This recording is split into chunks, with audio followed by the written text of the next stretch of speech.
Graças e paz para você que nos acompanha aí de sua casa. Nós estamos dando início agora à nossa escola dominical, EBD, Presbiteriana do Rio da Prata, que tem como tema da criação à redenção. Nós temos falado a respeito desse tema, tem sido de muito valor, porque a igreja tem aprendido o plano soberano de Deus, o plano soberano que nos fez estar aqui, que nos fez chegar até aqui. Amém, meu irmão? Gostaria de fazer uma oração agora nesse momento, entregando essa parte da manhã dos nossos estudos, pedir para que Deus se faça presente aqui nesse local e nos ajude. Amém? E logo após estarei lendo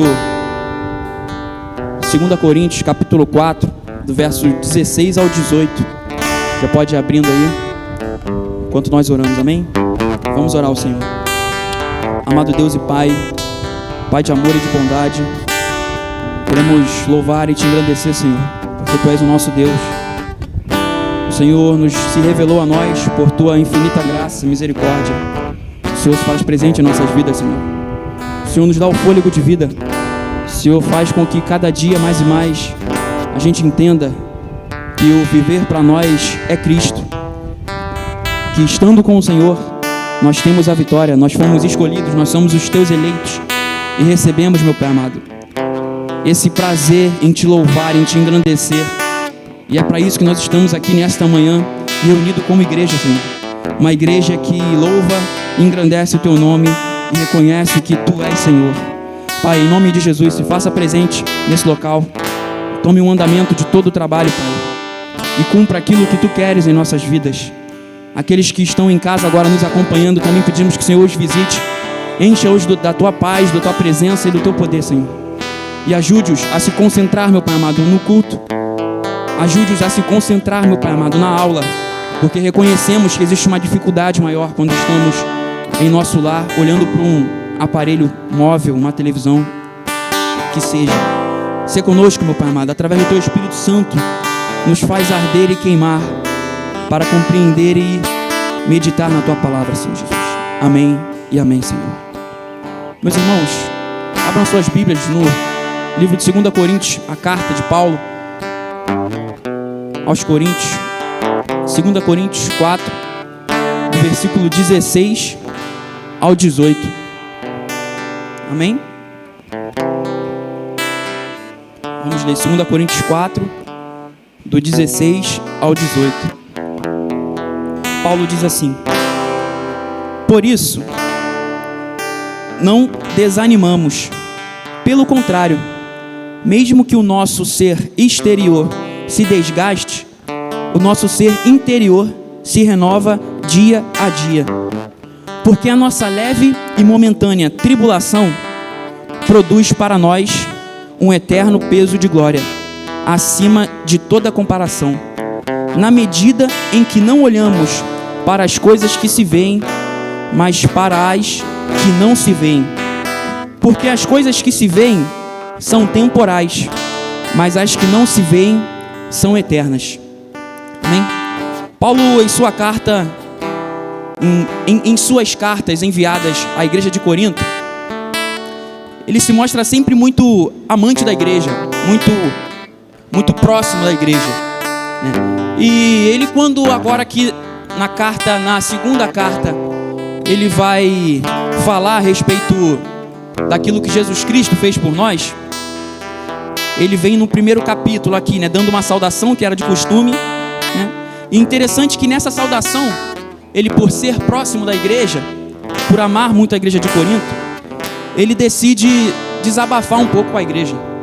Então ele, no capítulo 1, no verso 8, diz ali desanimado, diz ali até muito próximo da tristeza, ali algo profundamente triste, ele decide externar para a igreja, e ele diz, no capítulo 1, verso 8: porque não queremos, irmãos, que vocês fiquem sem saber que tipo de tribulação nos sobreveio na província da Ásia. Ou seja, Paulo está aqui falando, desabafando e contando para os seus irmãos que ele estava triste por conta das perseguições que ele vinha seguindo.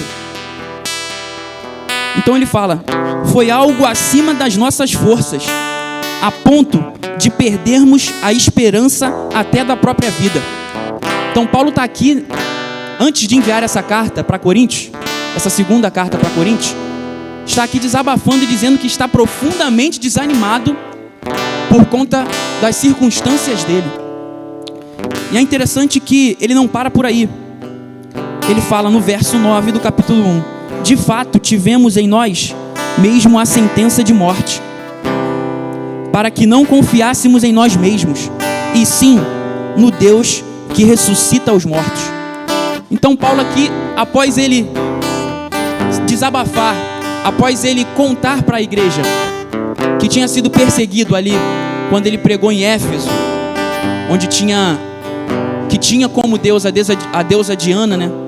E muitos comerciantes ali ganhavam muito dinheiro através das estátuas de Diana. Então Paulo, quando ele prega, a cidade quer perseguir Paulo, quer matar Paulo. Paulo fica muito triste com isso. E ele, quando vai enviar a carta aos Coríntios, ele fala que ele estava muito triste porque ele tinha sido perseguido outrora. Porém, ele dá em contraste com o seu desânimo da perseguição que ele sofrera, ele diz que aquilo ali estava acontecendo para que ele não confiasse somente nele mesmo, mas para que confiasse em Deus. Aí nós chegamos no capítulo 4. E Paulo continua com esse contraste no capítulo 4. Paulo, através do versículo 8 do capítulo 4, ele mantendo essa mesma lógica do contraste, falando a respeito daquilo de ruim que acontecia com ele, que estava acontecendo por conta do seu contexto, mas também colocando um ponto positivo, que era Cristo, que era a palavra de Deus. Ele continua falando: em tudo somos atribulados, porém não angustiados. Ficamos perplexos, porém não desanimados. Somos perseguidos, porém não abandonados. Somos derrubados, porém não destruídos. Levamos sempre no corpo o morrer de Jesus, para que também a vida dele se manifeste em nosso corpo. Porque nós que vivemos somos entregues à morte por causa de Jesus, para que também na vida de Jesus se manifeste em nós, em nossa carne mortal, de modo que em nós opera a morte e em vocês a vida. Tendo, porém, o mesmo espírito de fé, como está escrito: eu criei, por isso falei.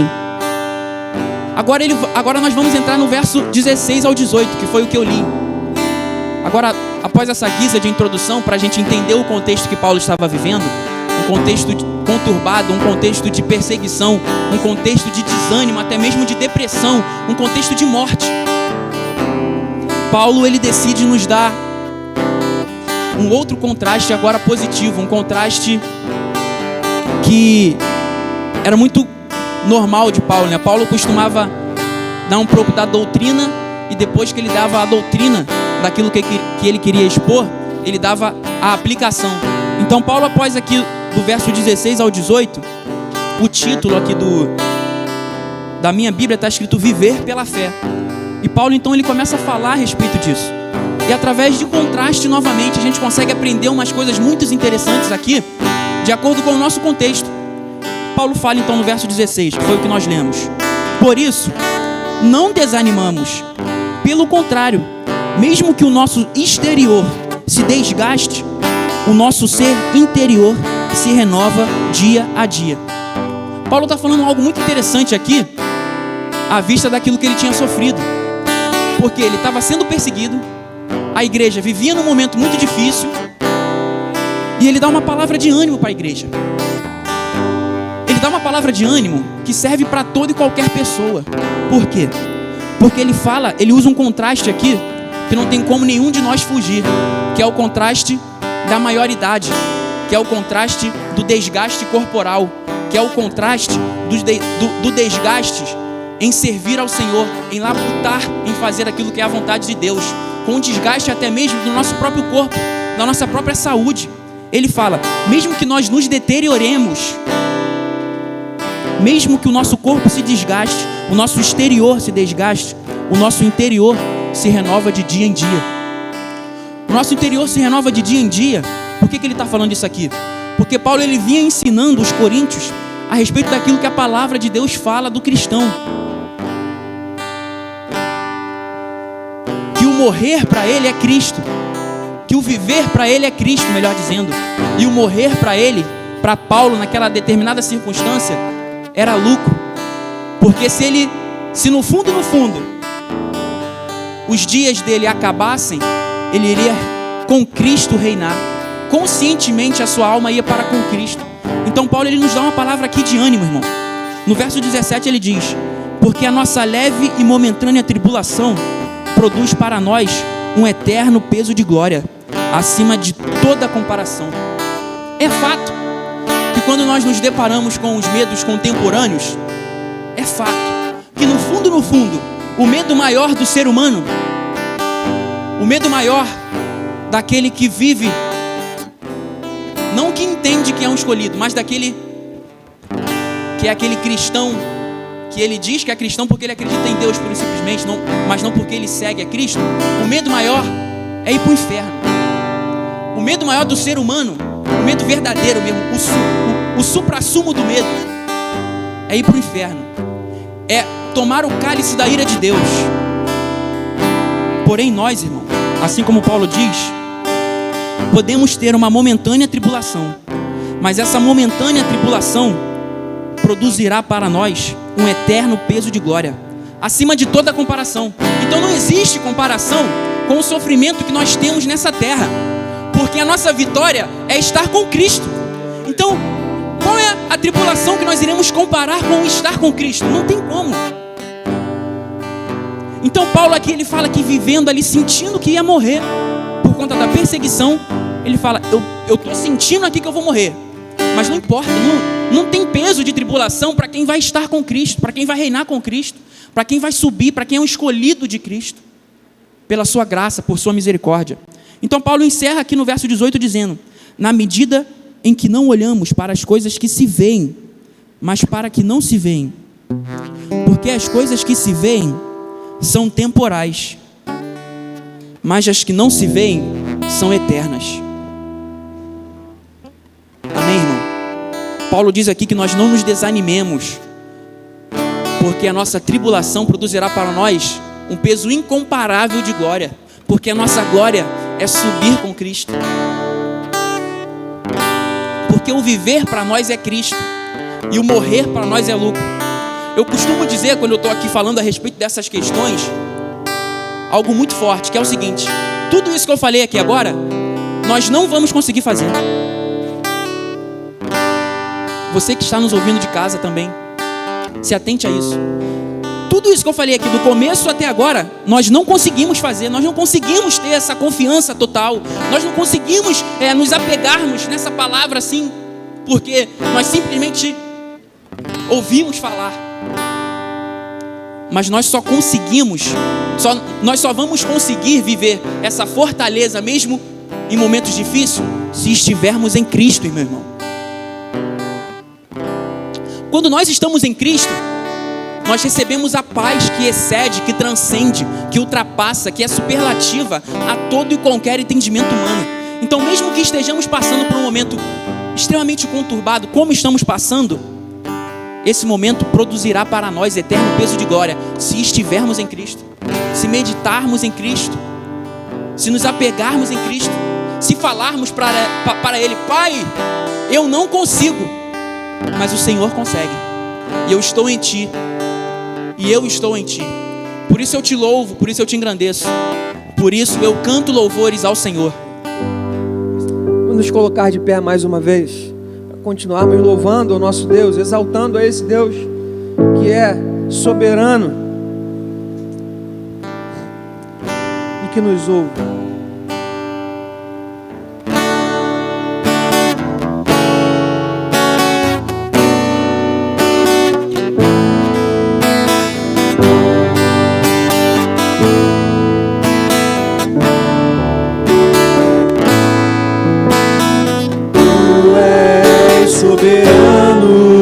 Sobre a terra, sobre os céus, Tu és Senhor absoluto.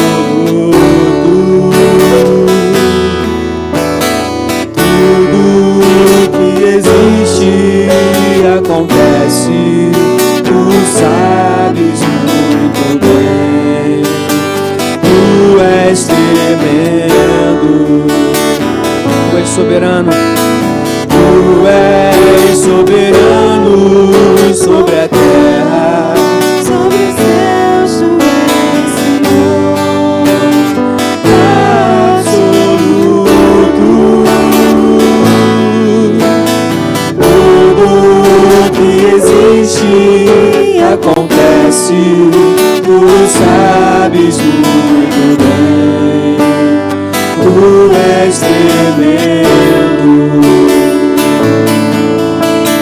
E apesar dessa glória que tens, tu te importas comigo também. E esse amor tão grande eleva-me, amar-me a ti. Tu és tremendo.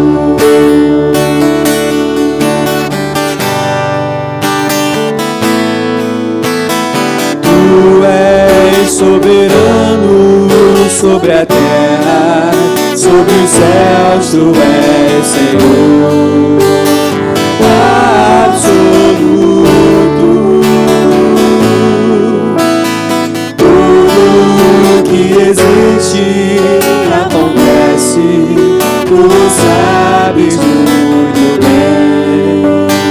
Tu és tremendo.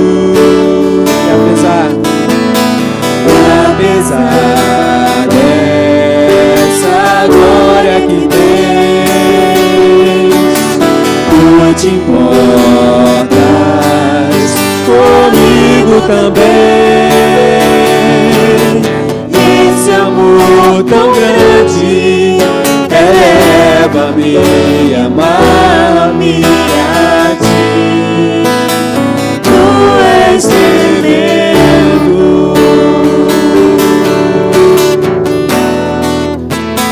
Tu és tremendo.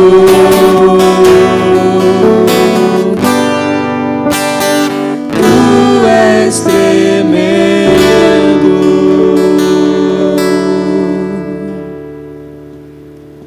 Amém.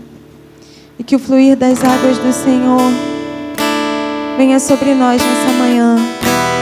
Que nós possamos estar cheios, revigorados do poder do Espírito Santo, inundados pelas águas do Senhor, que vai purificar, que vai transformar. Queremos receber das tuas águas, Senhor, nessa manhã. Inunda esse lugar, traz a tua vida, traz a tua transformação.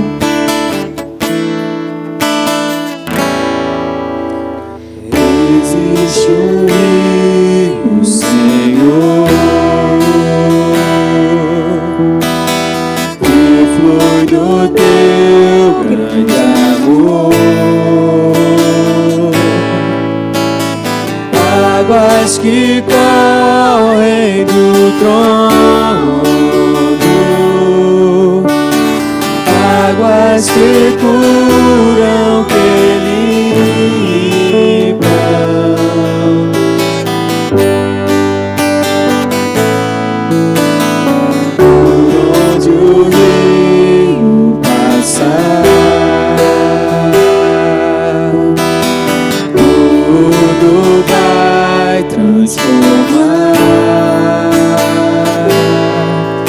nos leva à vida do próprio Deus.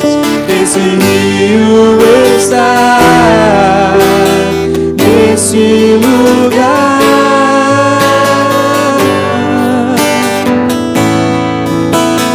Quero beber do teu rio, Senhor.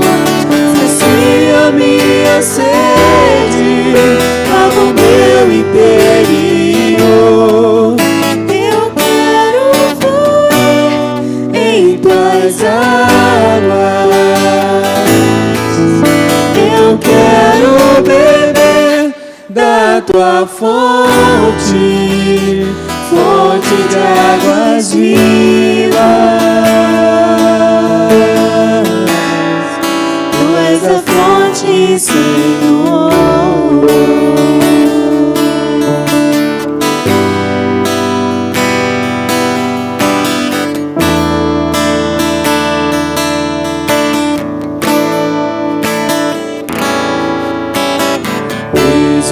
te ouvir, Senhor. E flui do teu grande amor, águas que correm do trono, águas que curam, que limpam.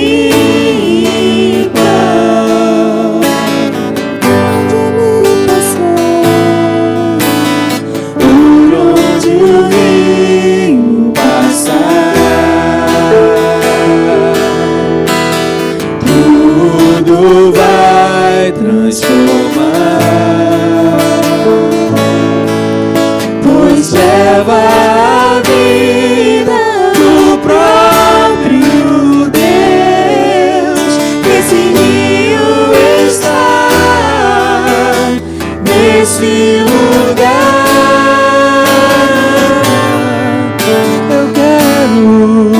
Eu quero beber do teu rio, Senhor. Sacia minha sede, lava o meu interior. Eu quero fluir em tuas águas. Eu quero beber da tua fonte, fonte de águas vivas.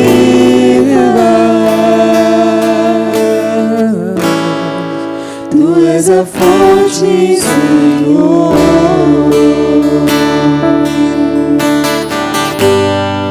Tu és o rio, Senhor.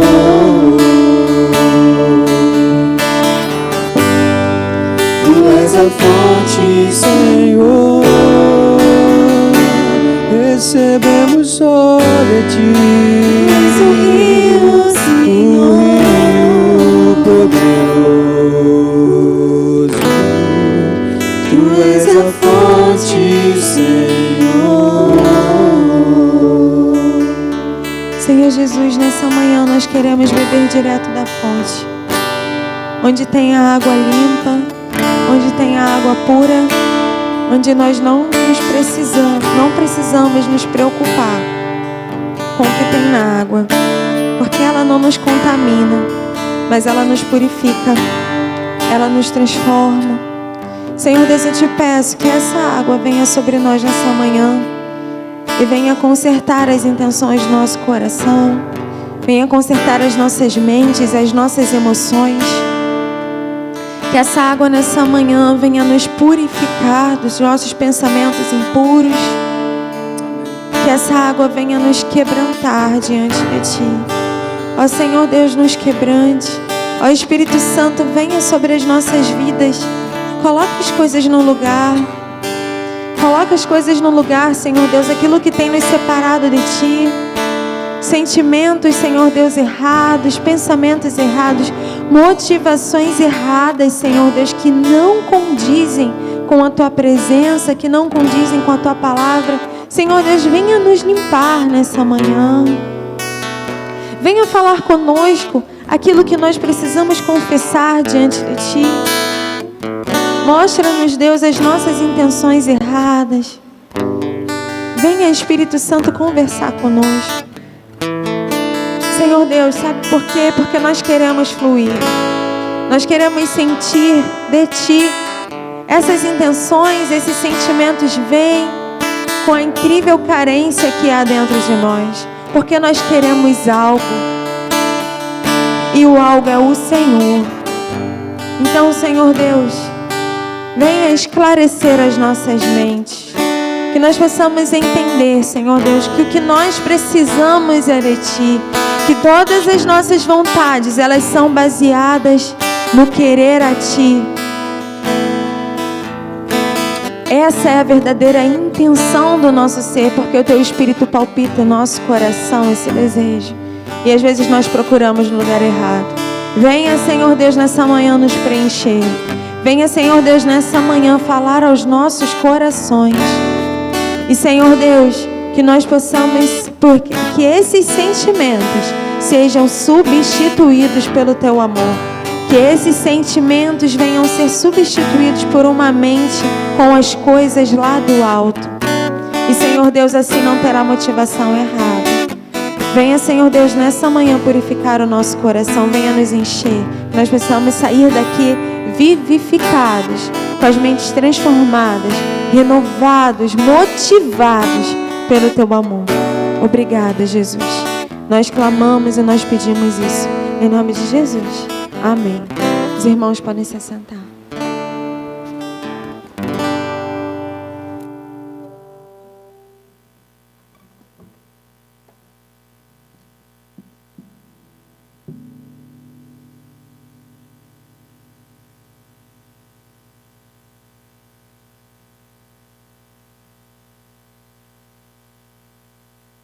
Amém. Graça e paz, meus irmãos. Estou feliz de estar aqui, muito nervosa também, mas eu sei que o Senhor está conosco. Pode colocar o slide, Marcelo.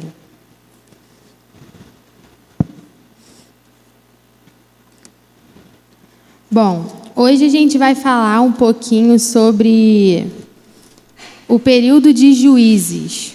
Um período que a gente denominou na nossa lição de conturbado, porque foi um período em que o povo viveu, a sociedade, Israel viveu sem lei, escolheu também viver fora da lei do Senhor, pecaram contra Deus. E a gente, antes de começar, vai recapitular um pouquinho tudo o que a gente aprendeu até aqui. A gente está na lição 5. A nossa lição 3 foi dividida em 2 partes também. E rapidamente a gente vai recapitular tudo que a gente aprendeu até aqui. Então a gente começou na lição 1 falando que somos feitos à imagem e semelhança de Deus e fomos criados para a sua glória. Então a toda a criação, não só a gente também é criação, mas toda a criação glorifica o nome do Senhor. Depois a gente falou sobre a queda. A gente falou que a queda começou a partir de uma dúvida, através da relativização da palavra de Deus. O que a serpente falou para Eva, foi isso mesmo que Deus disse? E Eva e Adão pecaram contra o Senhor. Depois a gente falou de Noé, a gente falou da autossuficiência do homem, que o homem pensa ser autossuficiente. Semana passada, nossa irmã Valéria falou sobre a marcha, a conquista da terra prometida. E a gente hoje vai falar do período de Juízes, que aconteceu depois da morte de Josué. Então, eu quero te convidar a abrir a Bíblia comigo no nosso texto base da lição, que é Juízes 2, a partir do versículo 6. Enquanto isso, vamos fazer uma oração novamente. Senhor Deus, eu te agradeço, Pai, nós louvamos o teu nome porque o Senhor é bom. E cremos, Senhor, que a tua palavra é vida de Deus, é a palavra de Deus. E pedimos que o Senhor prepare os nossos corações, que o Senhor revele em nós tudo aquilo que precisamos mudar, para que a gente viva não como o povo de Israel, que nesse período viveu longe de ti, mas que possamos ter uma vida de comunhão e intimidade contigo, Pai. Esteja nos guiando, abençoando o solo do nosso coração para recebermos a semente da tua palavra. Em nome de Jesus, amém. Eu estou um pouquinho nervosa, de vez em quando eu posso atropelar as palavras, mas vamos lá, a gente vai conseguir. Então, o texto base de Juízes 2, a gente vai ler a partir do versículo 6. Diz assim: E havendo Josué despedido o povo, foram-se os filhos de Israel, cada um a sua herdade, para possuírem a terra. E serviu o povo ao Senhor todos os dias de Josué e todos os dias dos anciãos que prolongaram os seus dias depois de Josué, e viram toda aquela grande obra do Senhor, a qual ele fizera a Israel. Faleceu, porém, Josué, filho de Num, servo do Senhor, da idade de 110 anos. E sepultaram-no no termo da sua herdade, em Timnat-Heres, no monte de Efraim, para o norte do monte Gaás. E foi também congregada toda aquela geração a seus pais, e a outra geração após eles se levantou. E essa geração não conhecia o Senhor, nem tampouco a obra que fizera Israel. Então fizeram os filhos de Israel o que parecia mal aos olhos do Senhor, e serviram aos Baalins. E deixaram o Senhor, Deus de seus pais, que os tirara da terra do Egito, e foram-se após outros deuses, dentre os deuses das gentes que havia ao redor deles. E encurvaram-se a eles, e provocaram o Senhor a ira. Porquanto deixaram ao Senhor e serviram a Baal e a Astarote.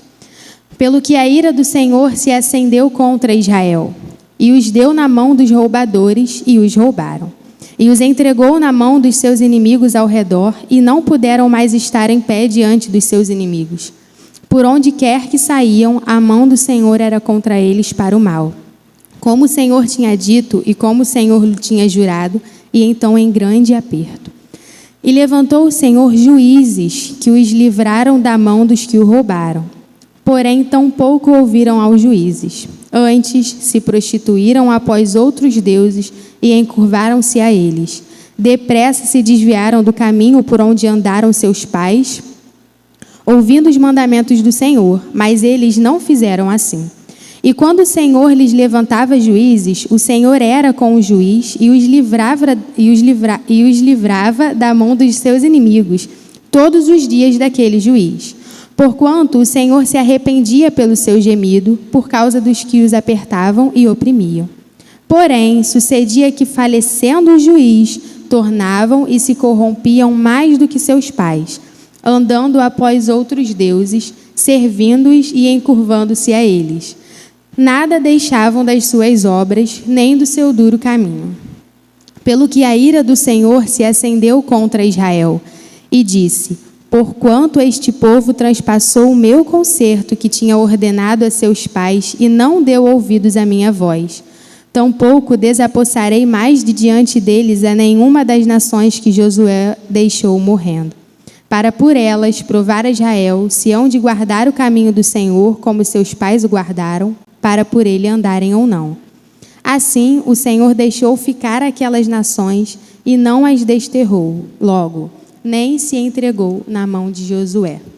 Então, aqui, a partir do que a gente leu, a gente consegue entender toda a dinâmica do livro de Juízes. A gente, nesse trecho, consegue entender como que foi esse período de Juízes. Um povo que não conhecia o Senhor, um povo que pecou contra o Senhor, a gente vai ver daqui a pouco. Um povo que andou fora dos caminhos do Senhor e nem aos juízes enviados por Deus esse povo ouvia.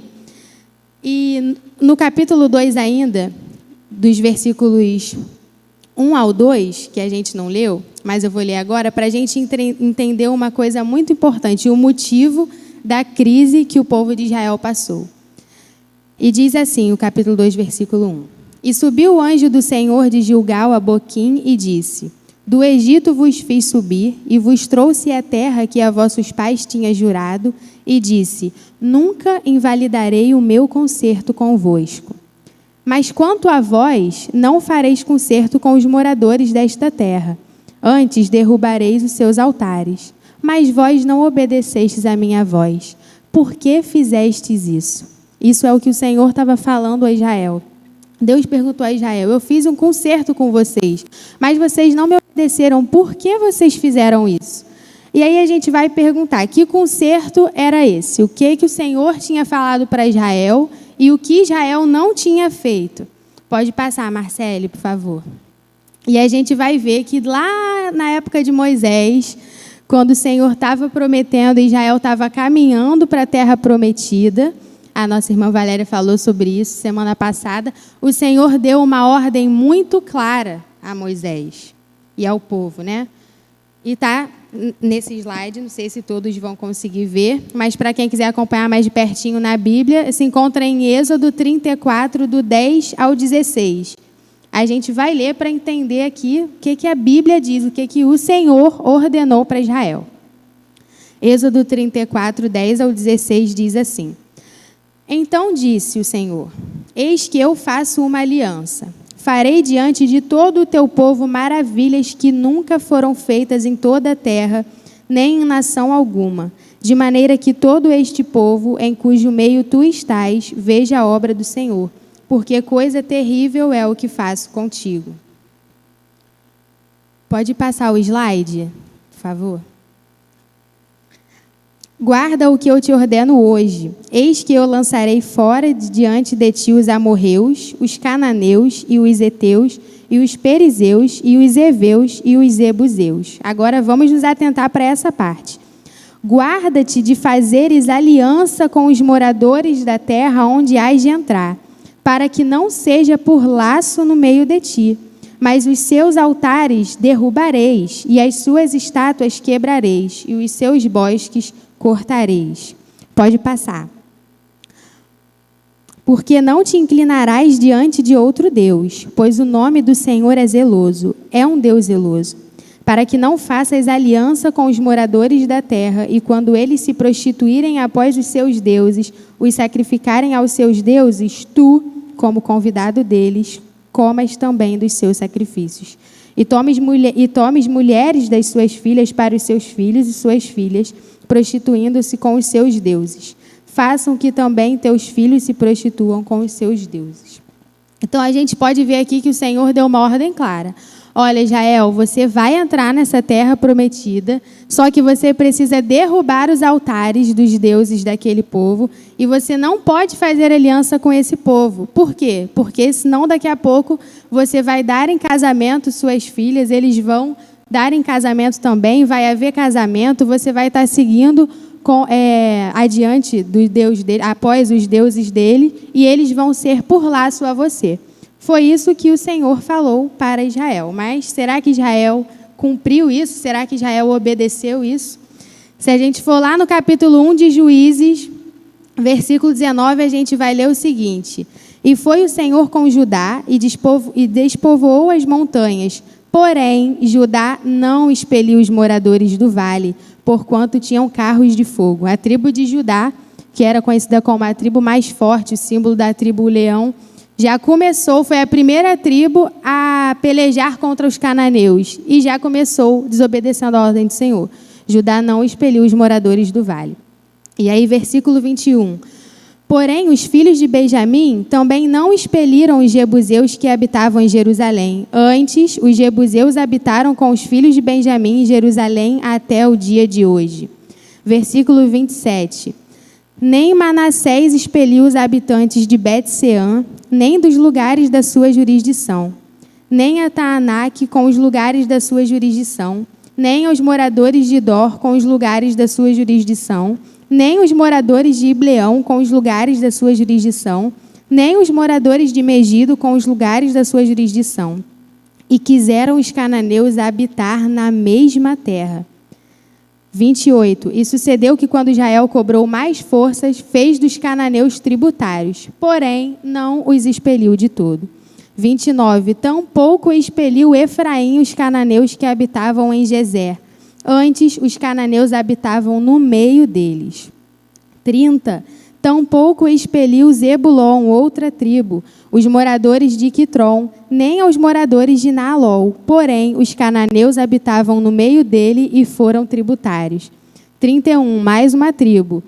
Tampouco Azer expeliu os moradores de Aco, nem os moradores de Sidom, nem Alabe, nem Axibe, nem Elba, nem Afeca, nem Reobe. Porém, os azeritas habitaram no meio dos cananeus que habitavam na terra, porquanto não expeliram. E mais uma tribo, no versículo 33, tampouco Naphtali expeliu os moradores de Bet-Semes. E aí a gente vai ver que algumas tribos ainda fizeram dos cananeus seus tributários. Mas a gente leu lá em Êxodo que não foi essa a ordem do Senhor. Deus não falou, olha, pode deixar eles aí, mas cobrem tributos como se eles fossem seus servos. Não foi isso que Deus falou. Deus falou, não façam conserto, não habitem na mesma terra, para que vocês não se misturem e dê problema lá na frente. Em outras palavras, né, parafraseando.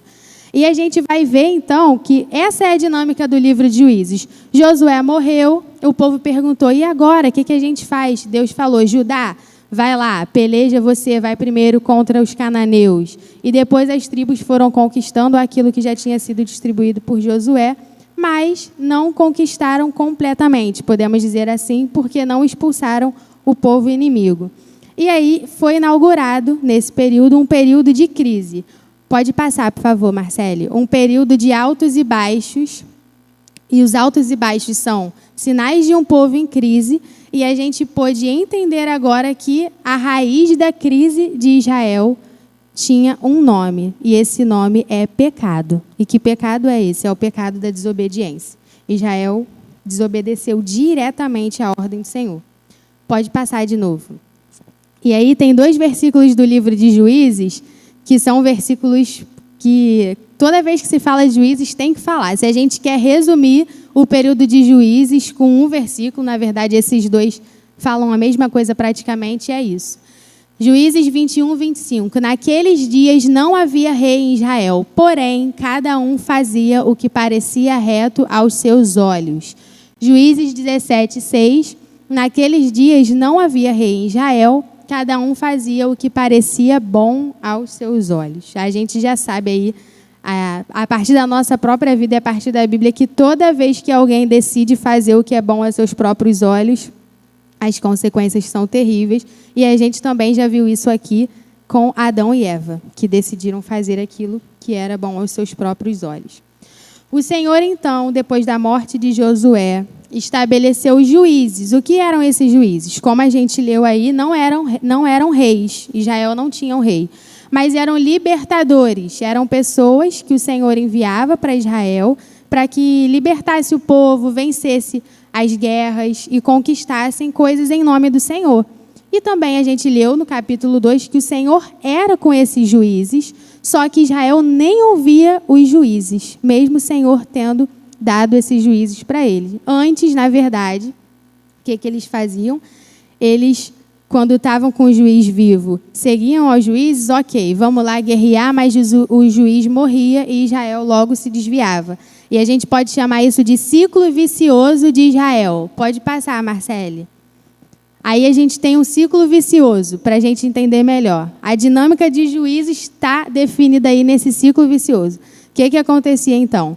Deus estabelecia um juiz, pela sua infinita misericórdia, para pelejar, para dar vitórias a Israel. E o povo tinha vitória.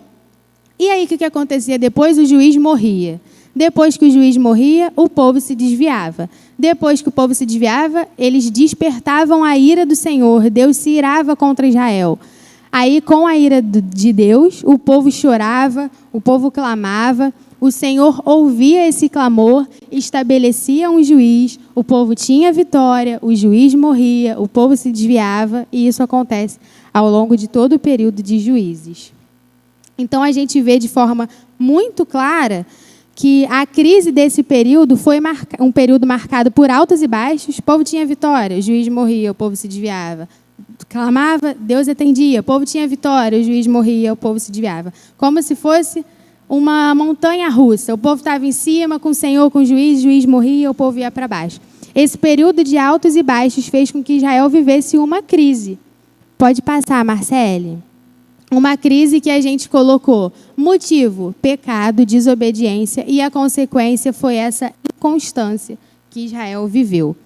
Para ficar um pouco mais dinâmico, a gente poder trazer para a nossa realidade, para a nossa vida e aplicar, a gente dividiu esse período de crise em 3 tipos de crise que Israel viveu. Pode passar. A primeira crise é a crise de autoridade. É a que a gente vai falar mais rapidinho, porque é muito fácil de entender. Israel não tinha um rei, então não tinha algo centralizado ali. Portanto, Israel vivia uma confusão total. Fazia o que era bom aos seus próprios olhos, não obedecia e respeitava nem o juiz, nem a autoridade que o Senhor estabeleceu, tampouco o Senhor. A gente viu que a história já começa com desobediência, um pecado. E por não haver naquele tempo uma autoridade centralizada, o povo vivia em confusão. Como eu já disse, ignorando a autoridade de Deus e aquela autoridade naquele momento que o Senhor estabeleceu, que era o juiz. Então, Israel vivia uma crise de autoridade. Pode passar, Marcele, por favor. E a segunda crise que a gente colocou aí é a crise espiritual. A desobediência de Israel, o pecado de Israel, deu lugar a um outro pecado, que é o pecado da idolatria, assim como o Senhor tinha dito lá em Êxodo. Então, a idolatria, ela foi aqui um fruto da desobediência. E a gente já ouviu nas nossas lições aqui, pelo Lucas, se eu não me engano foi a lição 3, que nós não podemos ser deuses de nós mesmos. Ou seja, nós não podemos querer o tempo todo nos satisfazer, sermos a fonte do nosso prazer, ou então buscar prazer naquilo que brilha aos nossos olhos, andando segundo os nossos caminhos, fazendo aquilo que nos apraz. Isso é ser Deus de si mesmo, quando as nossas condutas apontam todas para nós, para aquilo que a gente quer e não para aquilo que o Senhor quer. Então, era isso que Israel fazia. Nesse momento, a gente leu, e o povo de Israel fazia aquilo que era reto aos seus próprios olhos. Israel cedeu à idolatria e estava vivendo como Deus de si mesmo. E para ilustrar um pouquinho isso, eu lembrei da história, que na verdade é um mito, que é o mito de Narciso. Não sei aqui se alguém já ouviu, mas Narciso, ele era muito belo, muito encantador. E um dia ele se deu conta disso. Então, ele sabia que ele era bonitão, ele sabia que ele tinha uma beleza notável, e ele se apaixonou por uma mulher, que o nome da mulher era Eco. Ou seja, Eco, quando falo Carina, Carina, Carina, Carina. No final das contas, então, ele se apaixonou por ele mesmo, e pior, por uma parte dele mesmo. Esse era o nome da pessoa amada por ele, Eco, uma parte dele mesmo. Só que nem essa mulher Eco deu chance para ele. Essa mulher não quis ter relação com Narciso e ele ficou indignado. Ele sabia da beleza dele. Como assim alguém não quer ficar comigo? A Eco não quer ficar comigo? E o que ele fez? Ele ficou indignado e estava andando por um lago até que ele decidiu chegar um pouquinho mais perto do lago e ele se viu naquele lago. Quando ele se viu, ele falou: "Uau, que coisa linda!" Estava apaixonado por ele mesmo, meu Deus. E ele falou: "Caramba, que lindo!" Ficou encantado com a beleza dele, foi chegando cada vez mais perto, até que ele quis tocar, literalmente se fundir com aquela imagem dele mesmo, e ele se afogou e morreu. Ou seja, Narciso morreu sendo Deus de si mesmo, contemplando, ficando maravilhado com ele mesmo. E era isso, se a gente for pensar nessa perspectiva, que Israel fazia. Israel fazia o que era bom aos seus próprios olhos, seguia o que ele mesmo achava que estava bom, não conhecia o Senhor. A gente leu isso aqui no capítulo 2. A geração que estava no período de Juízes nem conhecia o Senhor, vivia como Deus de si mesmo. E quando a gente desobedece ao Senhor, quando a gente não anda conforme os seus mandamentos, mas conforme os nossos corações, rapidamente a gente tende a preencher o nosso coração com falsos deuses. Israel, no caso, naquela época, preencheu com deuses, com Baalins, com os deuses daquele povo que ele tinha que expulsar, mas não expulsou. Aí a gente pode pensar, às vezes eu leio a história de Israel e penso isso. Eu falo: meu Deus, que povo ingrato. O povo saiu do Egito totalmente com a mão do Senhor sobre eles. Deus enviou as pragas. Faraó libertou o povo. Depois Faraó se arrependeu, foi atrás do povo. Deus abriu o mar vermelho, o povo passou, Deus fechou e derrotou o exército de Faraó. Tinha maná todo dia, era coluna de fogo à noite, nuvem de dia. Deus conquistando a terra, Josué falando: ó, essa terra é de tal tribo, distribuindo. E o povo ainda tinha a ousadia, a gente pensa quando a gente lê, de se desviar contra Deus. Uma coisa tão simples, Deus falou, faz. A gente pensa, e ainda fizeram um bezerro de ouro no deserto. Acabaram de sair do Egito, fizeram um bezerro de ouro. A gente lê e pensa, que povo ingrato. Só que a gente, hoje em dia, talvez não tenha Deus como um bezerro de ouro. Mas hoje em dia, muitas coisas podem tomar esse espaço que deve ser de Deus no nosso coração. Como a gente pode identificar a idolatria no dia de hoje? A gente pode pensar que quando o nosso anseio por fazer algo, nosso anseio por conquistar algo, a nossa paixão por algo é maior do que nossa paixão, nosso amor, nosso anseio pelo Senhor, então chegou a hora da gente se perguntar: Senhor, o que tem ocupado o lugar no meu coração? A gente pode não ser como Israel, que adorava literalmente deuses feitos por mãos de homens, só que a gente pode adorar muitas outras coisas. Sem a gente perceber, muitas vezes, a gente tem ídolos no nosso coração que fazem com que a gente siga um caminho muito parecido com o que Israel resolveu seguir. Um caminho distante do Senhor, um caminho que desobedece à lei de Deus por estar com o coração preenchido por outras coisas. Então, se a gente pensar nisso, a gente pode perguntar: Senhor, ao que ou a alguém, o que tem tomado esse lugar no meu coração? Quem eu tenho adorado que não seja o Senhor? A gente pode passar, por favor, Marcele? Eu coloquei aí para a gente ficar mais claro, para ficar de forma mais prática. Quem aí tiver um papel, uma caneta, quiser anotar essas duas frases para a gente identificar a idolatria do nosso coração. Será que tem? Quem veio aí na primeira aula, eu sei que tem um papelzinho e uma caneta, que a gente distribuiu. Então, as perguntas, na verdade, não são perguntas, né? São duas frases e nessa linha a gente completa. Eu não preciso saber aquilo que você vai dizer ou aquilo que você vai pensar, mas é algo que a gente deve pensar, refletir e colocar diante de Deus com um coração ensinável para que a gente não viva como Israel no povo de Juízes. E é o seguinte: se eu perdesse alguma coisa, minha vida não teria sentido. Ou então, quando eu tiver alguma coisa, aí sim, então, eu serei completo. Se você consegue pensar em alguma coisa que na sua vida preenche esses dois corações, esses dois espaços, talvez seja a hora de perguntar ao Senhor. Ou melhor, talvez não, né? É a hora de perguntar ao Senhor: Senhor, o que eu posso fazer? Como me perdoa, porque isso tem ocupado esse lugar tão primário no meu coração. Me revela qual é a raiz disso. Me revela o que é isso. E quando eu estava preparando essas duas frases, eu também pude refletir. Se eu perdesse o quê, eu seria capaz de pensar que a minha vida não teria mais sentido.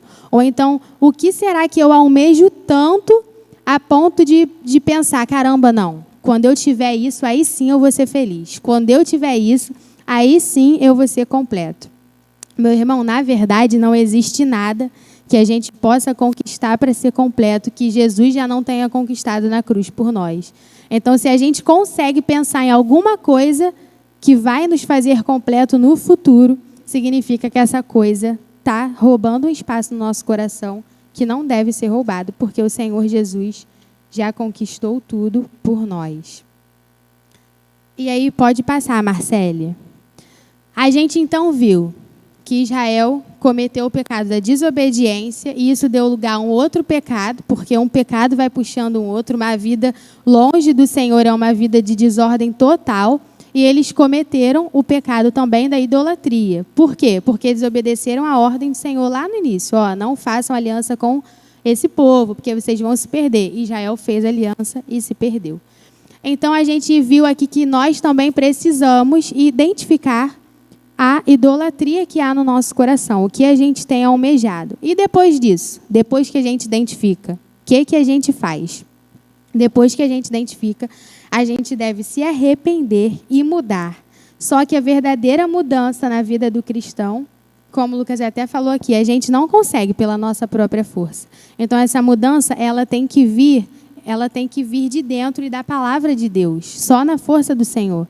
E a Bíblia diz em Mateus 22, 37 e 38, como está aí no slide, e Jesus disse-lhe: amarás o Senhor teu Deus de todo o teu coração, e de toda a tua alma, e de todo o teu pensamento. Este é o primeiro grande mandamento. Israel, no período de Juízes, se esqueceu do primeiro mandamento que o Senhor falou a Moisés e ao povo. E às vezes a gente também se esquece. Às vezes a gente também se esquece que a gente deve amar o Senhor acima de tudo, acima de todos, de todo o nosso coração. Então hoje, caso você tenha identificado um Deus no seu coração, eu quero te convidar, assim como eu também preciso fazer isso todos os dias juntos, como igreja, como irmãos, a gente colocar isso diante do Senhor e orar essa palavra de Mateus, falando: Senhor, me ensine a amar ao Senhor de todo o meu coração, de toda a minha alma, de todo o meu pensamento, que as minhas emoções, o meu pensar, que tudo aquilo que está no meu coração seja em amor a Ti. Esse é o primeiro grande mandamento e a gente não pode esquecer disso. Então, essa foi o segundo tipo de crise que Israel viveu, uma crise moral. Uma crise espiritual, já estou adiantando aqui.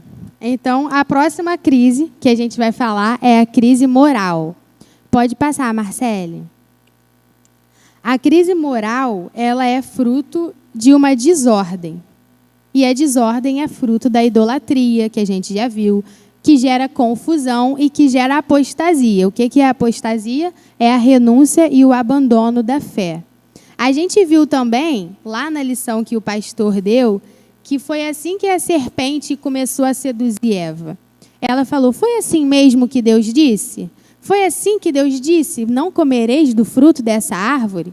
Então, a crise moral, e é muito notória essa crise moral na nossa sociedade de hoje, ela é fruto de uma desordem, de uma idolatria. Nós sabemos que a nossa sociedade tem vários deuses. Pode ser o dinheiro, pode ser um intelectual, pode ser um político, pode ser uma ideia que você tem, que ocupou um lugar no seu coração e você passa a seguir isso e não a Deus.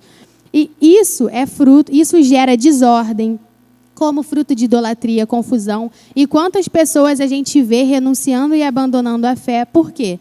Porque relativizaram a verdade, que hoje a gente chama de moral cristã. Lógico que naquela época o povo de Israel não tinha esse termo, né? Moral cristã. Mas hoje a gente tem esse termo e a gente consegue entender que a moral cristã é aquilo que o Senhor estabeleceu, a lei do Senhor, a verdade de Deus. Israel, embora não conhecesse esse termo, relativizou também a palavra de Deus. Eu imagino que Israel, quando não expulsou o povo, falou assim, quer saber? Não tem problema, a gente deixa o povo aqui, mas a gente cobra tributos dele. Então, eles vão ser nosso servo, tudo sob controle, vai dar tudo certo. Mas não existe meia-verdade, existe verdade. Existe o que o Senhor mandou, o mandamento do Senhor. E o que Deus mandou foi, não façam aliança, não façam concerto, derrubem os altares, não se juntem com esse povo, mas, ao contrário disso, Israel habitou com esse povo. Ou seja, eles relativizaram, eles quiseram negociar a verdade de Deus com a mentira do mundo, que é sofisma, mentira com cara de verdade. Eles misturaram tudo e o resultado foi uma desordem total. Pode passar, Marcele. Aí a gente trouxe um exemplo disso. Então, lá em Juízes 3, 5 e 6, a gente vai ver que a Bíblia diz assim: habitando, pois, os filhos de Israel no meio dos cananeus, dos heteus, e amorreus, e perizeus, e heveus, e jebuseus, ou seja, todo aquele povo que lá em Êxodo Deus tinha falado para não fazer concerto. São esses mesmos nomes que estão lá, estão aqui falando que os filhos de Israel estavam no meio deles. Israel, então, tomou de suas filhas para si por mulheres, ou seja, as filhas desse povo, e deram as suas filhas aos filhos deles, e serviram aos seus deuses. É muito interessante. Por que aqui está falando disso? Que primeiro fala que o povo de Israel pegou a filha deles, as filhas deles, deu aos seus filhos, e então eles adoraram outros deuses. O princípio aqui, que Deus quer nos mostrar com essa palavra na Bíblia, é o seguinte: não dá para ter mistura. A família, a gente sabe disso, a gente consegue ver isso na sociedade atual. É a base, é onde ela é o tempo todo atacada, é a família que é atacada, para que os pais briguem com os filhos se revoltem contra os pais e passem a seguir outra pessoa, e aí faz a desordem naquela família. O Senhor havia avisado Israel lá, olha, Deus foi muito claro, não deem os seus filhos às filhas deles, porque senão vai ter confusão, eles vão ser laço para você. Foi isso que Deus disse, e Israel estava vivendo a consequência do pecado que o Senhor alertou. Então, a gente pode ver que casamentos mistos é igual à influência do paganismo diretamente dentro das famílias israelitas. E isso teve uma consequência. A gente viu lá em Juízes 2 que o povo, depois de Josué nem conhecia ao Senhor. Eles não reconheciam a Deus, eles não andavam segundo os caminhos do Senhor. Por quê? Porque uma cultura pagã entrou dentro da família de Israel, causou desordem naquela família, e a família é o quê? A família é a base, porque é através da família que vai gerando toda a descendência. Então, aquela família, já com uma cultura mista, tinha filhos, e esses filhos conheciam os deuses dessa outra cultura, e iam passando. Então, o resultado foi uma desordem total. Como que a gente pode, então, vencer a imoralidade? Pode passar, Marcelo, por favor. A imoralidade, essa vida fora, totalmente fora do mandamento do Senhor, fora do caminho do Senhor, ela pode ser vencida, e também tem até a imoralidade sexual, que a gente vai ver que a Bíblia fala disso. Muitas vezes, quando diz imoralidade, é uma vida mesmo totalmente fora dos padrões de Deus. Como Sodoma e Gomorra também é um exemplo disso, de uma cidade que relativizou e viveu completamente fora dos mandamentos do Senhor. Então, como que eu posso vencer essa imoralidade? A gente vence a imoralidade, a gente vence essa relativização, essa vida longe do Senhor, quando a gente passa a enxergar a nossa vida sob uma nova perspectiva. E que perspectiva é essa? É a perspectiva de Deus. E como que a gente sabe qual é a perspectiva de Deus? Através da palavra de Deus, através daquilo que Ele nos ordenou. Então, para vencer a imoralidade através de uma perspectiva de Deus, a gente precisa enxergar o outro, ou seja, aquela pessoa que está ali comigo, como imagem e semelhança de Deus. E a vida a gente deve enxergar como uma vida que deve ser vivida para a glória de Deus. Essa foi a intenção do Senhor quando criou o mundo. A gente viu lá na lição 1, nós fomos criados à imagem e semelhança de Deus, para viver uma vida para a glória de Deus. O Eric até falou, o que você faz que deve glorificar a Deus? Pediu para a gente colocar para ele, e algumas pessoas falaram, quando eu trabalho, quando eu estou ensinando meu filho. E uma pessoa falou, tudo deve ser vivido para a glória de Deus. Então, toda a nossa vida, se ela for vivida para a glória de Deus, a gente passa a enxergar a natureza como criação de Deus, a gente passa a enxergar o outro como imagem e semelhança de Deus, e isso muda tudo. Porque se eu for fazer agora alguma coisa, eu estou com vontade de responder ou de ficar emburrada com o meu marido, eu estou com vontade de me vingar da minha mãe. Caramba, isso glorifica a Deus? Essa é a pergunta que a gente deve fazer. Eu estou glorificando a Deus com isso? E se a gente fizer essa pergunta com sinceridade, o Espírito Santo, que hoje a gente tem o Espírito Santo, ele nos responde. Se Israel, hoje aqui, se Israel tivesse perguntado, assim como ele perguntou lá no capítulo 1, foi Israel que perguntou, Deus, o que a gente faz agora? E Deus orientou, Judá vai conquistar primeiro. Se Israel tivesse falado, Senhor, estou vivendo para a sua glória, estou seguindo os seus mandamentos, estou enxergando o outro como imagem e semelhança, criatura sua, ou estou enxergando como fruto, criatura de outros deuses. Estou vivendo, Senhor, uma vida para a sua glória. Eu tenho certeza que o Senhor responderia, porque o Senhor é um Pai e um Deus que nunca abandonou Israel. Antes, Ele sempre alertava. O Senhor enviou profetas falando, olha, se arrepende, vocês estão no caminho mau. Só que Israel não fez isso. Essa oportunidade que a gente tem hoje ainda de perguntar para o Espírito Santo que habita em nós, a gente precisa valorizar isso. Senhor, o que tem estado no meu coração? O que tem sido um Deus para mim? Pai, eu tenho vivido uma vida para a sua glória. Eu tenho feito isso para glorificar o teu nome, eu tenho enxergado o outro como eu devo enxergar, amado o outro, que é semelhança à imagem sua, assim como eu. Essa é a pergunta que a gente deve fazer.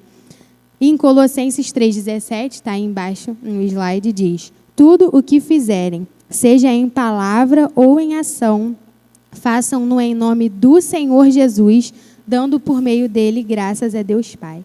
Então, tudo que a gente faz, ação, tudo que a gente fala, palavra, todos os nossos pensamentos, tudo, Paulo vai dizer em Coríntios, seja para a glória de Deus. Existem coisas, às vezes, tão pequenininhas que a gente fala, isso aqui não tem nada a ver, mas é tudo. Não é meio tudo, porque meio tudo não existe, ou é tudo ou é nada. Tudo deve ser feito para a glória de Deus. E a gente está falando de Israel, a nação eleita. Lá no Antigo Testamento, Era para eles que o Senhor estava falando. Hoje nós fomos adotados por causa de Jesus como filhos de Deus. Só que naquela época ali, Deus estava falando para o povo de Israel. Pode passar, Marcele, por favor.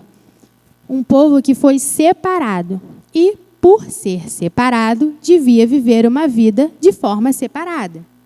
Então, 1 Pedro 2,9, a irmã Valéria também leu esse versículo na semana passada, diz assim: vocês, porém, são geração eleita, sacerdócio real, nação santa, povo exclusivo de Deus, para anunciar as grandezas daquele que os chamou das trevas para a sua maravilhosa luz. Hoje, esse versículo se aplica a nós. Por quê? Porque nós também fazemos parte desse novo Israel de Deus. Nós somos igreja do Senhor Jesus. Mas naquela época era só Israel. E Israel, esse versículo aqui no Antigo Testamento era para Israel. Ó, vocês são geração eleita, nação santa, povo exclusivo, assim como somos hoje. Mas Israel não vivia como geração eleita, como povo exclusivo, como sacerdócio real. Israel, do contrário, estava vivendo como os outros povos que não foram escolhidos pelo Senhor. E a gente já sabe, eu acredito que todo mundo aqui já ouviu isso uma vez, a gente sempre escuta, né? Que a palavra santo, se a gente for ler lá o e-book de Efésios, que a nossa igreja tem, a gente vai ver que uma das características da nossa nova identidade em Jesus é que somos santos. E como assim somos santos? Será que a gente não peca, então, porque é santo? Não. Mas a gente é santo porque o santo, no hebraico, como está escrito aí, tem por sentido o ato de cortar, e em grego separar, separado, diferenciar ou diferenciado. Então é isso que é um povo santo. Nós hoje somos esse povo. Um povo que deve viver, deve cortar aquilo que não é do Senhor, deve viver de forma separada, de forma diferenciada. Um povo santo deve viver uma vida de santidade.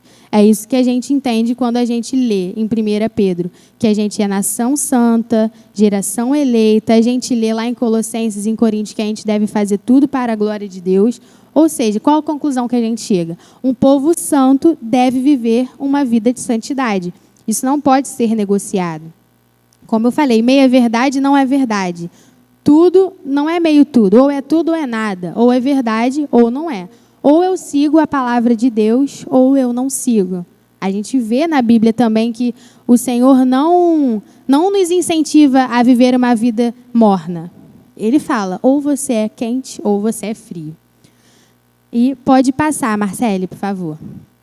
Então, quando a gente fala de santidade, a gente pode pensar, mas santidade, a gente pensa em santidade, a gente pode ter uma imagem na cabeça de alguém que é muito sério, alguém que não sorri, alguém que anda e fala bom dia, boa tarde, mas que não é simpático, não exala muitas vezes o amor de Cristo com alegria, alguém meio ranzinzo, que está o tempo todo excluído, não fala com ninguém, só fala com aqueles que ele considera santos também, mas não é isso.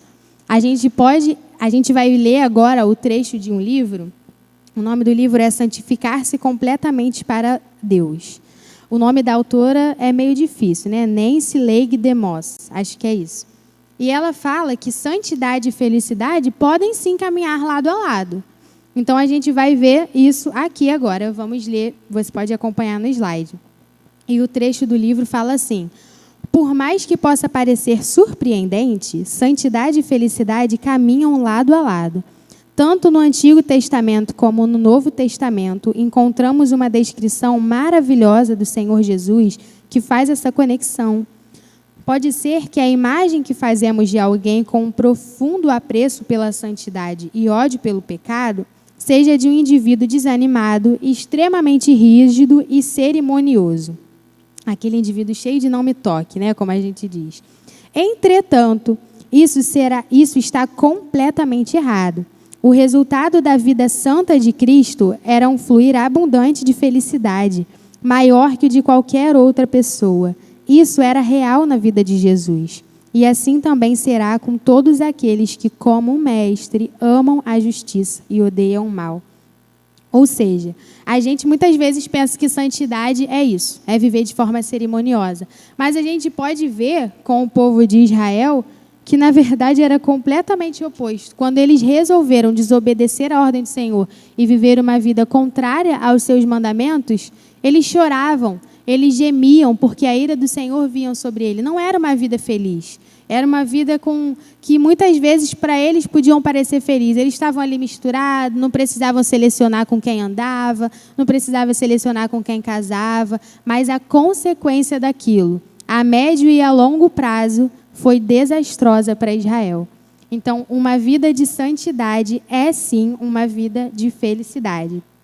E como a gente leu, a autora disse que tanto no Antigo como no Novo Testamento a gente pode encontrar sobre isso, felicidade e santidade. Então, a gente vai ler um versículo de Hebreus 1:9, que faz uma alusão aos Salmos.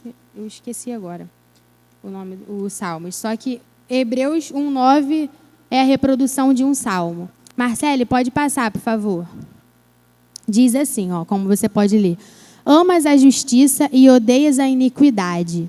Por isso, Deus, o teu Deus, escolheu-te entre os teus companheiros, ungindo-te com óleo de alegria. Meu irmão, se você hoje decidir, se você no seu dia a dia decidir viver uma vida de santidade, um amor ao Senhor, um amor à sua justiça e um ódio mesmo pelo pecado e por toda a iniquidade, pode ter certeza que o Senhor, o nosso Deus, nos ungirá com óleo de alegria. Porque essa é a nossa alegria, viver uma vida para a glória de Deus. E agora, para finalizar, quero finalizar também com o Salmos 1. Pode passar, Marcele. O Salmos 1 que diz exatamente isso. Acho que o Salmos 1 podia ser um conselho para Israel. O Israel do período de Juízes. E diz assim, o Salmos 1. Bem-aventurado o homem que não anda segundo o conselho dos ímpios, nem se detém no caminho dos pecadores, nem se assenta na roda dos escarnecedores. Antes tem o seu prazer na lei do Senhor, e na sua lei medita de dia e de noite. Quem medita na lei do Senhor vive uma vida de acordo com aquilo que o Senhor quer. Pois será como a árvore plantada junto a ribeiros de águas, a qual dá o seu fruto no seu tempo. As suas folhas não cairão, e tudo quanto fizer prosperará. Não são assim os ímpios, mas são como a moinha que o vento espalha. Por isso os ímpios não subsistirão no juízo, nem os pecadores na congregação dos justos. Porque o Senhor conhece o caminho dos justos, porém o caminho dos ímpios perecerá. Como que a gente vai ser feliz seguindo um caminho que o final dele é esse? É um caminho que vai perecer. A gente, como viu aqui, é feliz seguindo uma vida de santidade. Então, recapitulando e aplicando na nossa vida, a gente vai ver que o nosso pecado, seja ele desobediência, seja ele idolatria, seja ele avareza, cobiça, inveja, descontentamento, não importa. O nosso pecado, e como a gente já aprendeu com o pastor Elias, não é problema, é pecado, né? O nosso pecado, ele causa uma desordem se a gente não se arrepender. A gente viu isso aqui hoje. Foi assim com Israel.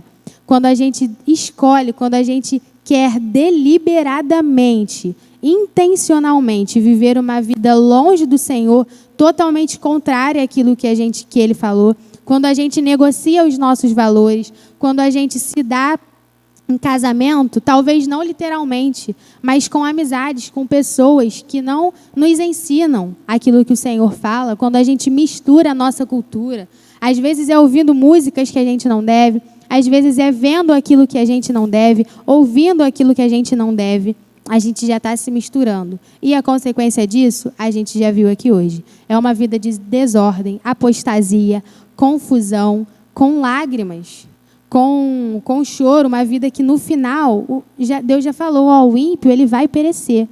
Então que a gente hoje, a partir disso que a gente viu, venha escolher e pedir ao Senhor, Senhor, eu não quero fazer como Israel fez no período de Juízes, desobedecer até os juízes que o Senhor mandava.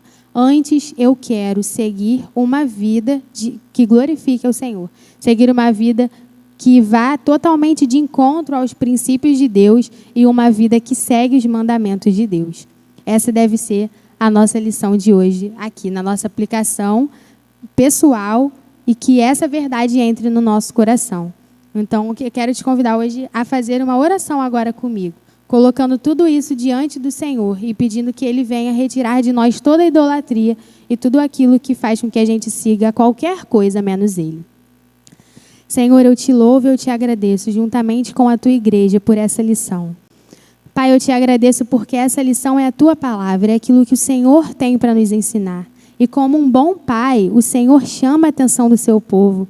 Senhor, então eu te agradeço, ainda que haja deuses em nosso coração, eu te agradeço porque o Senhor, um Deus que ama, que se preocupa, hoje nos despertou para a tua verdade. Senhor, venha revelar em nós aquilo que tem sido um Deus em nosso coração. Pai, pode ser algo, pode ser alguém, pode ser um desejo por alguma coisa. Senhor, não nos deixe, não nos permita sentirmos-nos incompletos com alguma coisa que não seja o Senhor. Que a nossa alma, que a nossa vida seja uma vida que anseia em estar perto de Ti. Uma vida que quer viver contigo. Senhor, que nós desejamos, que nós venhamos a desejar todos os dias uma comunhão contigo. Não queremos, Pai, cometer os mesmos erros que o povo de Israel, que mesmo sendo escolhido por Ti, decidiu intencionalmente viver uma vida totalmente contra o que o Senhor falou. Pai, nos ajude com o Teu Espírito Santo a discernir aquilo que devemos fazer e aquilo que não devemos fazer. Pai, nos ajude com o Teu Espírito Santo a fazer apenas o que o Senhor quer que a gente faça. Que a nossa vida seja uma vida inteiramente para a glória de Deus. Que a gente não negocie aquilo que o Senhor nos mandou fazer. Que a gente não negocie aquilo que o Senhor nos mandou dizer. Aquela vida que o Senhor nos mandou ter. Ela não pode ser negociável, Senhor. E o que eu te peço é que hoje o Senhor dê forças à tua igreja para que isso não aconteça. Porque nós sabemos que na nossa própria força a gente jamais vai conseguir. Mas com o Senhor que nos unge com o óleo da tua alegria, a gente consegue repudiar a iniquidade e amar a tua justiça. Obrigada, Senhor, pela tua palavra. Em nome de Jesus. Amém.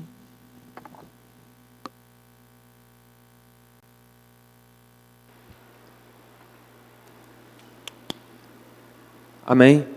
Glória a Deus. Nós agradecemos e louvamos a Deus pela vida da nossa irmã Karina, jovem aqui da nossa igreja, que tem se disponibilizado ao ensino da palavra, né? E nós louvamos a Deus pela sua vida, Karina.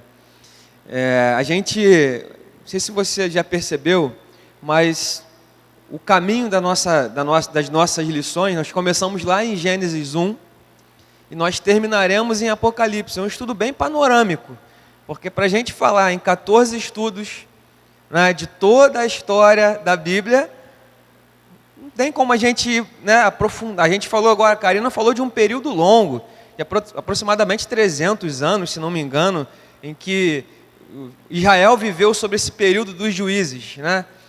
Mas a gente vê que cada lição, Valéria falou isso semana passada, mas o tema é da criação à redenção.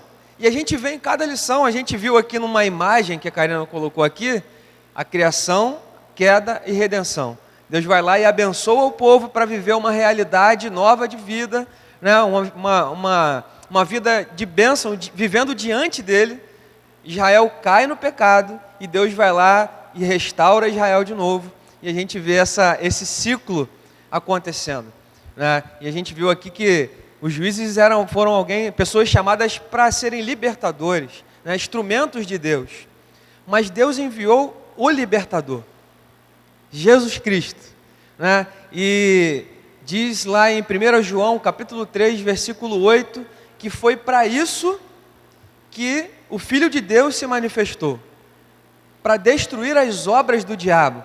E o que fala ali, o que está falando ali das obras do diabo é sobre o pecado. Ali naquele texto, em 1 João capítulo 3, versículo 8, estava falando sobre pecado. Fala assim, o diabo pecou desde o início. As obras do diabo é o pecado, né? E é justamente isso que o diabo foi lá fazer com Adão e Eva, né? Relativizar a palavra de Deus e fazer com que eles pecassem. Fazer aquilo que ele mesmo havia feito. né? É isso que Satanás tentou fazer com Jesus, né? Que Jesus pecasse, né? Mas todavia o nosso libertador, o nosso Salvador, se manteve fiel, né? Sem pecado, assumiu a forma humana, porém sem pecado, e foi justamente para isso, para nos libertar, né? Para ser o libertador definitivo.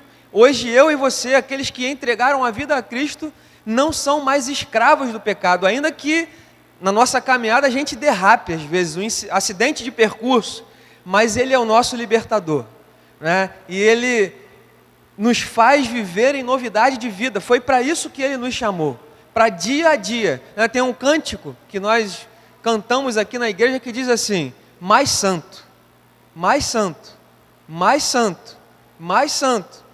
Essa é a nossa chamada diária. Isso é o que Deus espera de cada um de nós, todo dia. O Senhor Jesus, através do seu Espírito Santo, chama a mim e a você para viver mais santo, mais santo e mais santo. E isso é o que nós precisamos viver diante do nosso Deus. E talvez, como o Lucas falou, pareça impossível, e de fato é, se tentarmos fazer isso na nossa força. Mas na força do Espírito Santo de Deus, o nosso ajudador. É assim que nós somos chamados, né? Ajudados pelo Espírito Santo, vamos vencendo os pecados, né? E os ídolos vão caindo por terra, né? Aquilo que vem ocupando o espaço de Deus na nossa vida vai caindo por terra, porque o Espírito Santo vai nos mostrando aquilo que está tirando o lugar de Deus, mas não apenas nos mostrando como um acusador, porque Ele não é o acusador, mas Ele vai nos ajudando a vencer. Que a gente possa viver dia a dia, ajudados pelo Espírito, a viver uma vida de bênção, que foi a vida que Deus nos chamou para viver diante dEle. Amém?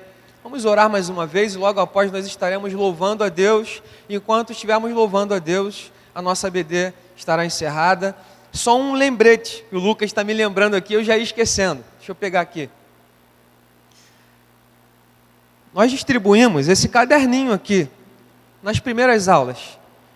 E eu gostaria, nossa expectativa é que você, quando viesse para a IBD, trouxesse esse caderno. Eu quero te dizer como eu estou usando esse caderno. Eu fiz uma porção de anotações agora da aula de Karina. Eu queria até pedir para a Karina, se possível, que disponibilizasse os slides no grupo da igreja, né? Porque tem ali instruções, já está disponível? Benção. Né? Para nossa meditação. Eu trago no domingo de noite, o pastor está pregando, e eu vou anotar, porque a gente ouve a palavra, e é bênção, mas o só ouvir, pode ser que muita coisa caia no nosso esquecimento. Mas quando a gente anota, e no dia seguinte a gente vai lá meditar naquilo que foi anunciado, meu irmão, eu tenho certeza que Deus vai continuar falando ao teu coração, e falando e ministrando ao teu coração, servirá de alimento diário, né? E para aprofundamento, para que Deus continue fazendo aquilo que Ele está falando. Então, não esqueça do caderninho, é um instrumento, né? E a nossa expectativa é que seja um instrumento de bênção de Deus nas nossas vidas. Amém? Vamos orar? Quero te convidar a colocar-se de pé, para a gente... Hoje é domingo de ceia, à noite. O nosso pastor não se encontra hoje pela manhã, porque está ministrando ali, fazendo um casamento, né, do Iago, membro da nossa igreja. E hoje à noite, domingo de ceia, né, prepare lá o seu pão, o seu vinho, para os que não estarão presentes aqui, mas esteja presente, em nome de Jesus. Vamos orar. Pai de amor, nós te louvamos mais uma vez pela tua palavra, porque o Senhor falou aos nossos corações. Nós te pedimos, Espírito Santo, que o Senhor continue ministrando através da tua palavra, através de tudo que foi ministrado nessa manhã, as nossas vidas. Que o Senhor continue nos fazendo caminhar na tua direção. Ajuda-nos, Senhor, a viver em santidade de vida. Ajuda-nos a viver uma vida agradável a Ti, para que possamos também desfrutar de tudo aquilo que o Senhor conquistou na cruz do Calvário. Tudo aquilo que é a nossa herança para a eternidade, mas também para o hoje, para a nossa vida agora, as bênçãos da nossa família, as bênçãos da nossa vida, em tudo aquilo que fomos chamados a viver. Louvamos, bendizemos, adoramos o Teu nome e clamamos ao Senhor para que nesses dias a Tua palavra seja o nosso alimento. Ó Deus, que a Tua igreja seja avivada dia após dia pela Tua palavra, pelo poder do Teu Espírito. Que todo desânimo, todo cansaço, todo medo, toda tristeza caia por terra em nome de Jesus. Mas que o Teu Espírito Santo nos leve a viver a vida plena que o Senhor conquistou para nós. Em nome de Jesus, uma vida em que o Senhor é a nossa alegria. Tu és a nossa alegria, Tu és o nosso sustento, Tu és a nossa segurança, Tu és o nosso socorro, Tu és o nosso bem verdadeiro. E por isso nós podemos viver essa vida em todas as circunstâncias. No nome de Jesus nós oramos e Te agradecemos. Amém e amém. Louvado seja o nome do Senhor. Deus te abençoe, meu irmão. Deus te abençoe. Minha irmã, nossa BD está encerrada em nome de Jesus.